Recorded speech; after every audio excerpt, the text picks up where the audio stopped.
कहता है हमें सुख चाहिए, आत्मा कहती है हमें शांति चाहिए। बोलो अंतर है कि नहीं?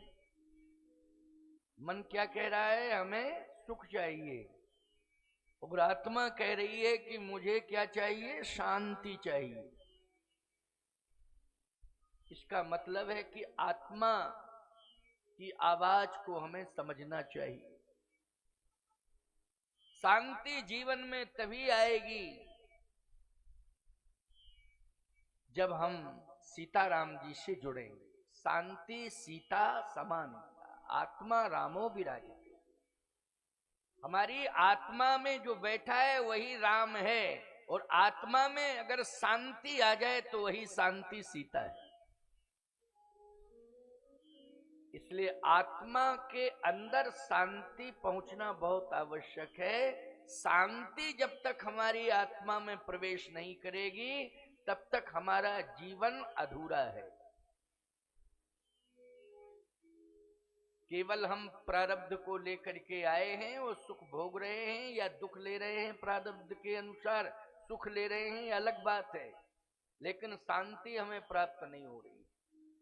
मैं कहता हूं कि चाहे जितना बड़ा दुख क्यों ना आ जाए, आपकी आत्मा विचलित नहीं होगी अगर आत्मा के अंदर परमात्मा बैठा हुआ है और उस परमात्मा के पास शांति का स्वरूप विद्यमान है। तो दुखों का कितना भी बड़ा भंडार आपके जीवन में आ जाए, आप विचलित नहीं हो सकते। आज हम विचलित हो जाते हैं, थोड़ा सा दुख मिलता है तो विचलित हो जाते हैं। हमारे अंदर सहन करने की क्षमता नहीं है, हमारे अंदर दुखों को सहने की क्षमता नहीं है। घबरा जाते हैं, हम समझौता करने लगते हैं, हम यहां तक कंडीशन में आ जाते हैं कि ज्यादा दुख मिलता है तो आत्महत्या भी करने के लिए तैयार हो जाते हैं, यानी जीवन से भी रूठ जाते हैं। नहीं नहीं नहीं, तन को बली बना लो, इतना सह लो, सर्दी वर्षा गांव। सर्दी ज्यादा आ जाए घबराना नहीं है, गर्मी ज्यादा आ जाए घबराना नहीं है, पानी ज्यादा मूसलाधार बरसने लगे घबराना नहीं है। हमें देखना है, समझना है और समाधान लेना है, तभी हम मनुष्य हैं। और ऐसे ही मानव अपना लक्ष्य प्राप्त कर पाते हैं। राजा बनने से, संपत्ति प्राप्त कर लेने से कुछ भी नहीं होता है। एक राजा की कहानी सुनावे रामायण में, बहुत अच्छी कहानी है। गोस्वामी तुलसीदास जी ने बहुत मन से उस राजा के इतिहास का वर्णन किया है बालकांड। आज की कथा का माध्यम उस राजा का चरित्र। वो राजा अपने राज्य में अपनी प्रजा को संतुष्ट करना चाहता है। तो प्रजा संतुष्ट कैसे होगी? भाई, राजा के द्वारा प्रजा को केवल भोजन मिल जाए बस यही पर्याप्त नहीं है। राजा के द्वारा प्रजा के चरित्र का निर्माण होना चाहिए, तब वो सही राजा है। एक पिता के द्वारा परिवार को केवल भोजन मिल जावे ये पर्याप्त नहीं है, उस पिता के द्वारा पूरे परिवार के चरित्र का निर्माण होना चाहिए। भोजन तो पशु पक्षी भी कर लेते हैं, वो लोग कर लेते हैं कि नहीं? कौन भूखा मर रहा है बताइए जरा? कहीं ना कहीं तो मिल ही जाता है उन्हें भोजन। पशु पक्षी भी भोजन कर रहे हैं, कीट पतंगों को भी उनका आहार मिल जाता है, लेकिन चरित्र का निर्माण मनुष्य करता है। बोलो करता है कि नहीं करता है? चरित्र का निर्माण होना चाहिए। वैसे भी राजा केवल अपनी प्रजा को भोजन दे रहा है ये पर्याप्त नहीं है। उस राजा का परम धर्म कहता है कि पूरे राज्य की प्रजा में चरित्र का निर्माण कराए।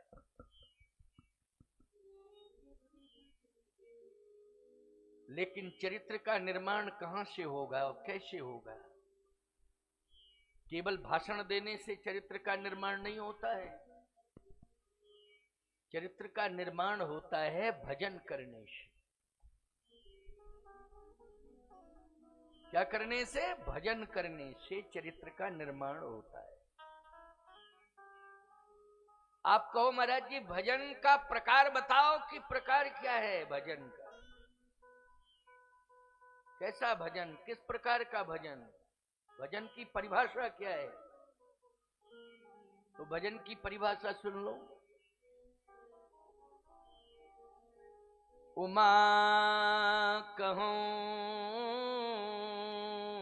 में अनुभव अपना, उमा कहूं में अनुभव अपना, उमा कहूं में अनुभव अपना, उमा कहूं में अनुभव अपना, उमा कहूं में अनुभव अपना। सत हरि भजन जगत सब सपना, सत हरि भजन जगत सब सपना, सत हरि भजन जगत सब सपना, सत हरि भजन जगत सब सपना।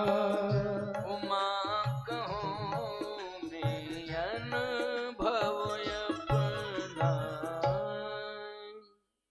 उमा कहूं में अनुभव अपना, सत हरि भजन जगत सब सपना। भगवान शंकर, शंकर कौन है? पूरे संसार का जो प्रतिपाल कर रहा है उसे विश्वनाथ कहते हैं। बोलो क्या कहते हैं? विश्वनाथ।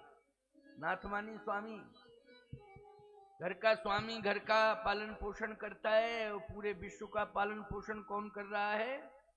विश्वनाथ।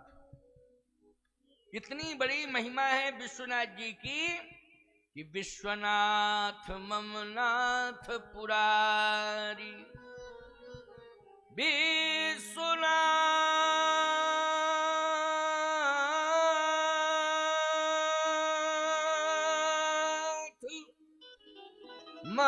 ममनाथ पुरारी,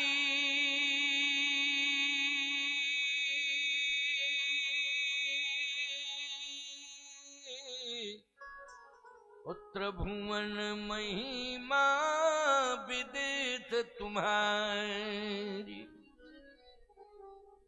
त्रिभुवन में जिनकी महिमा की बड़ी प्रसिद्धि है, त्रिभुवन में ऐसे विश्वनाथ भगवान कहते हैं कि उमा कहूं में अनुभव अपना, सत हरि भजन जगत सब सपना।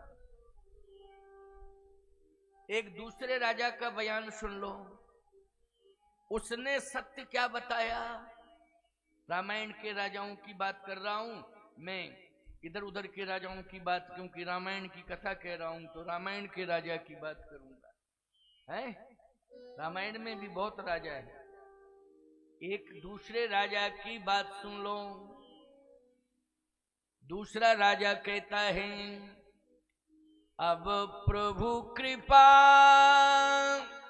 करहु यही भांति,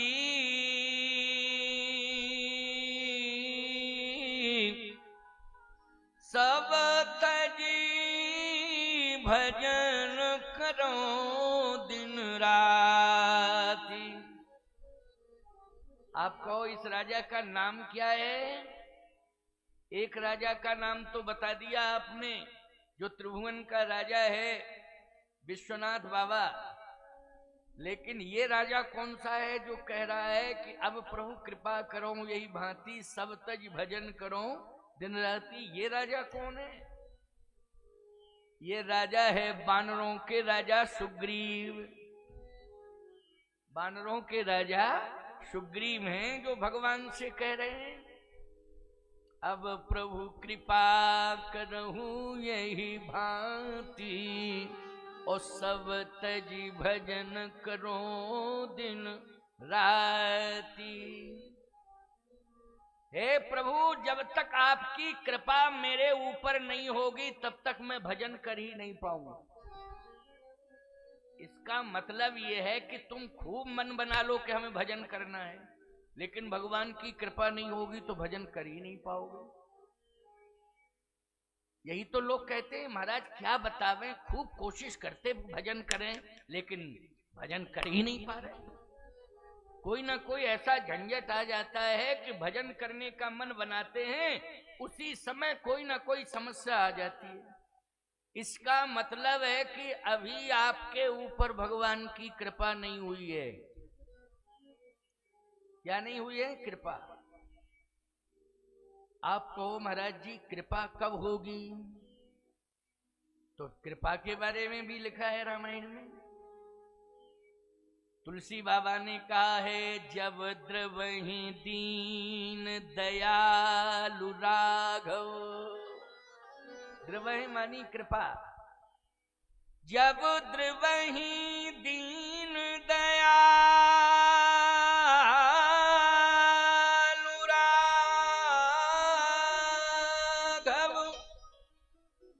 साधु संगत पाइए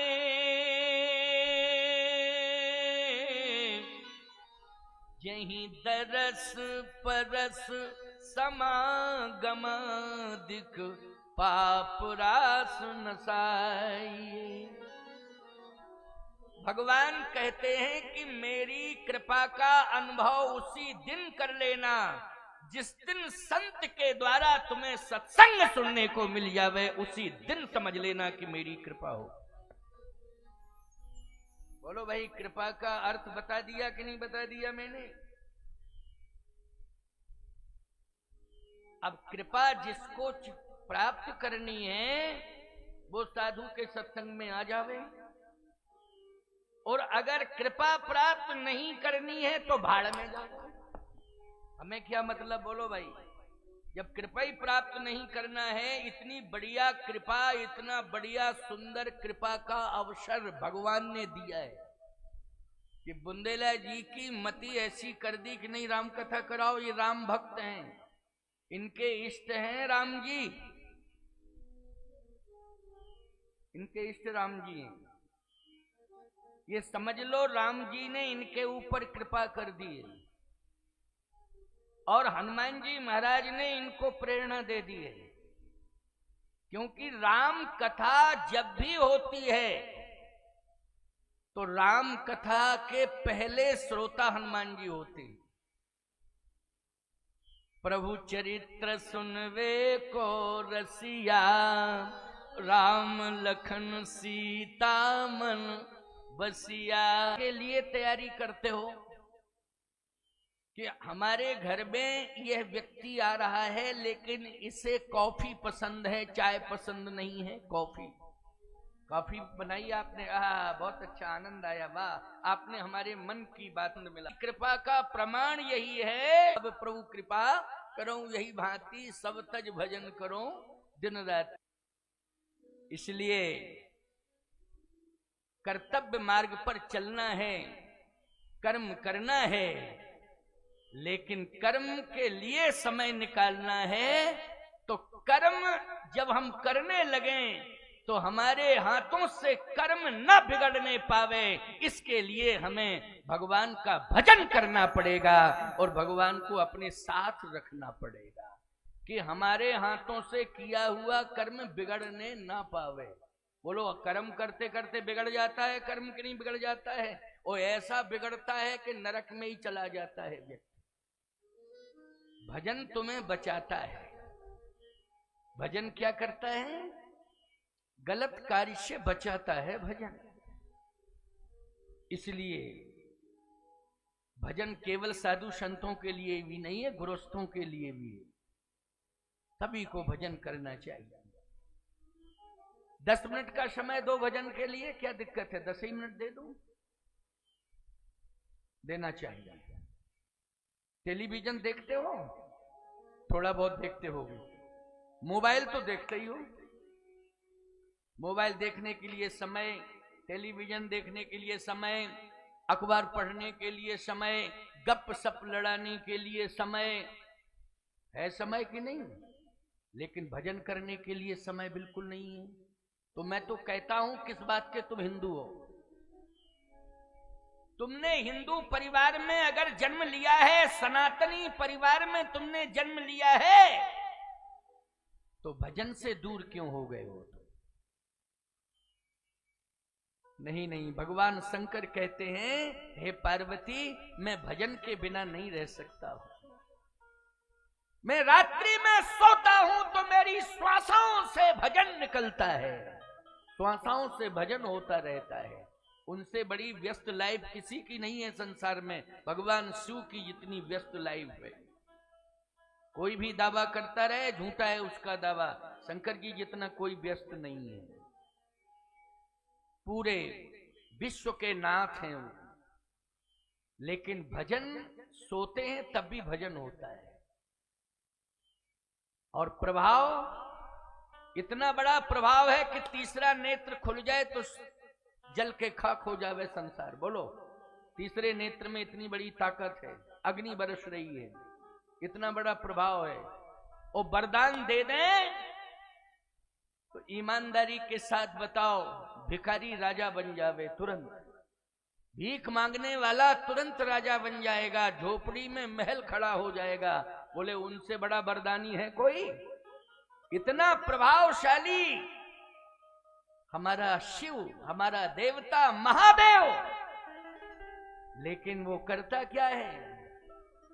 गोस्वामी तुलसीदास जी कह रहे हैं, तुम पुनि राम राम दिन राती, तुम पुनि राम राम दिन राती, तुम पुनि राम राम दिन राती, तुम पुनि राम राम दिन राती, सादर जपहु अनंग राती, सादर जपहु अनंग अराती, सादर जपहु अनंग राती, सादर जपहु अनंग अराती, सादर जपहु अनंग राती, सादर जपहु अनंग अराती, तुम पुनि राम राम दिन राती। इतने व्यस्त हैं लेकिन दिन रात राम राम राम राम जपते हैं। देखो, दिन रात की एक और सुविधा हम आपको दे रहे हैं। एक आसन पे माला लेकर के बैठ जाके ना भजन करना, ये भजन नहीं माना जाता है। यदि आपको कोई सामने व्यक्ति दिखाई दे रहा है तो आप तुरंत कहो, राम राम भैया क्या हाल है। अगर आपसे छोटा भी है, राम राम बेटा क्या हाल है, ठीक हो? अच्छा, 2 शब्द राम राम कह दोगे तो इज्जत खराब हो जाएगी क्या? बच्चा भी है, राम राम बेटा क्या हाल है, और सब ठीक है? हाँ, राम जी की कृपा से सब ठीक चलेगा तुम्हारा। राम जी सब, कितने बार राम राम निकल गया? बोलो भाई, भगवान का नाम कई बार निकल गया कि नहीं है? पहले यही होता था, सामने जब कोई मिलता था, दिखाई देता था, तो सबसे पहले राम राम होती थी उससे। पुरानी परंपरा बता रहे क्या? राम राम।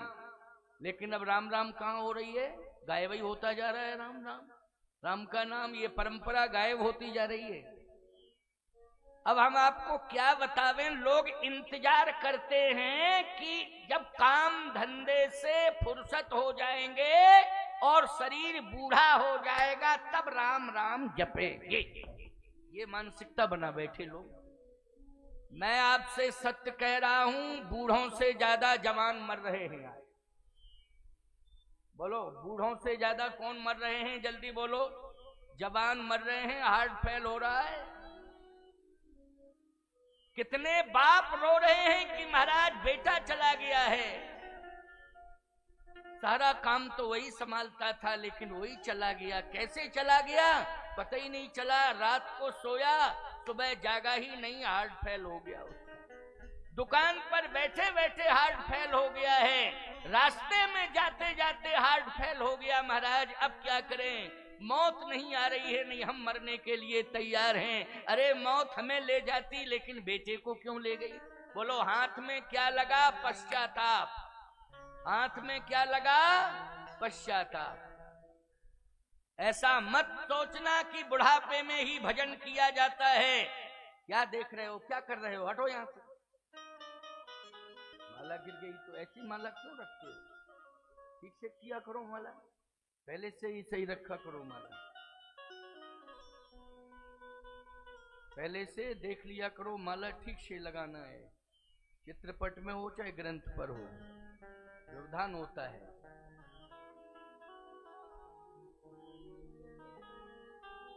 बोलिए भक्त वत्सल भगवान की।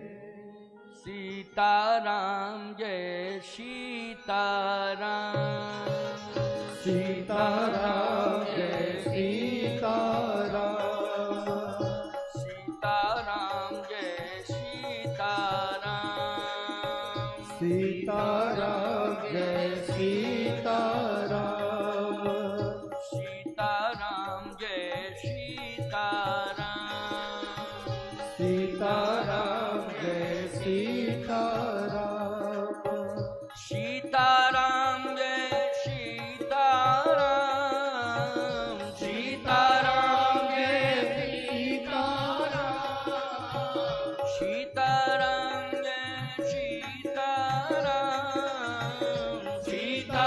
जय सीताराम, सीताराम जय सीताराम, सीताराम जय सीताराम, सीताराम जय सीताराम, सीताराम जय सीताराम, सीताराम जय सीताराम, सीताराम जय सीताराम। बोलिए श्री सीताराम नाम भगवान की जय। भजन करने की आयु, कि इस आयु में भजन किया जाता है।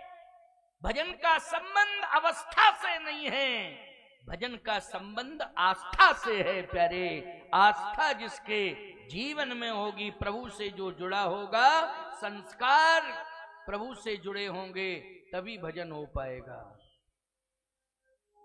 आज बेटा पैदा नहीं होता है, माँ बाप पहले ही सोचने लगते हैं कि कौन सा व्यापार दिया जाएगा इसको, किस धंधे से जोड़ा जाए इसको।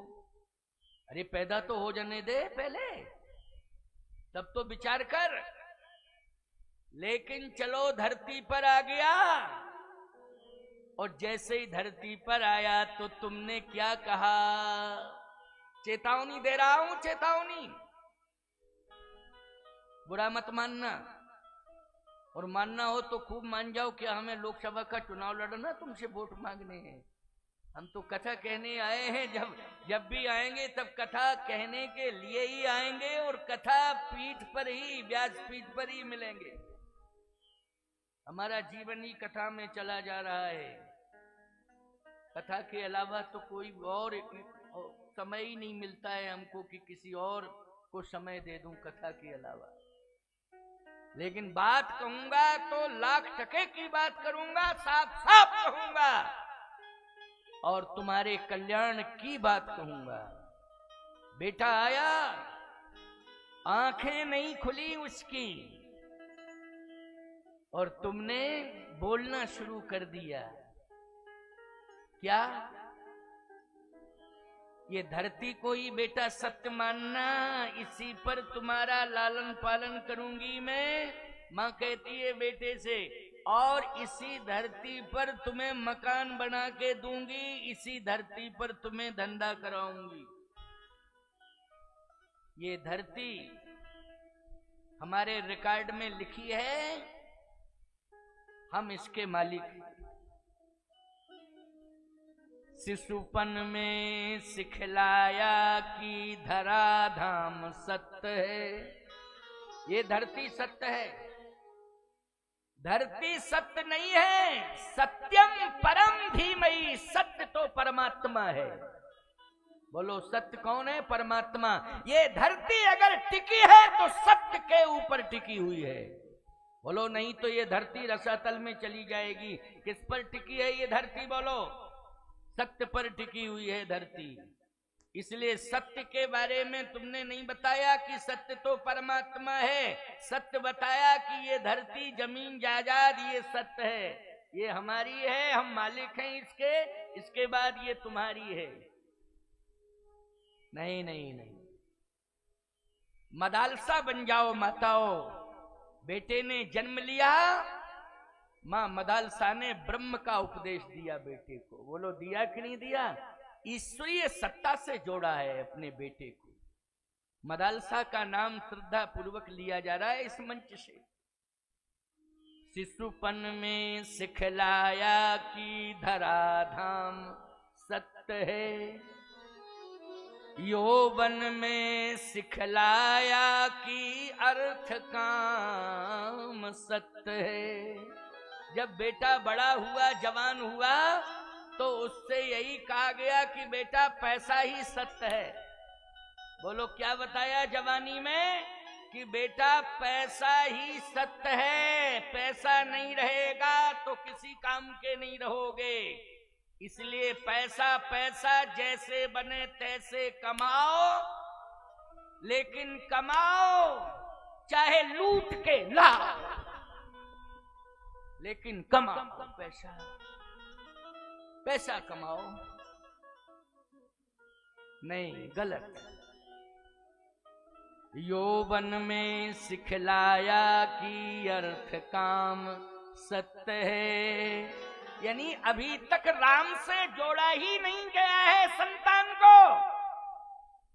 जवान भी हो गया है, बेटा हो चाहे बेटी हो, लेकिन ये नहीं बताया जा रहा है कि राम सत्य है, राम का नाम सत्य है।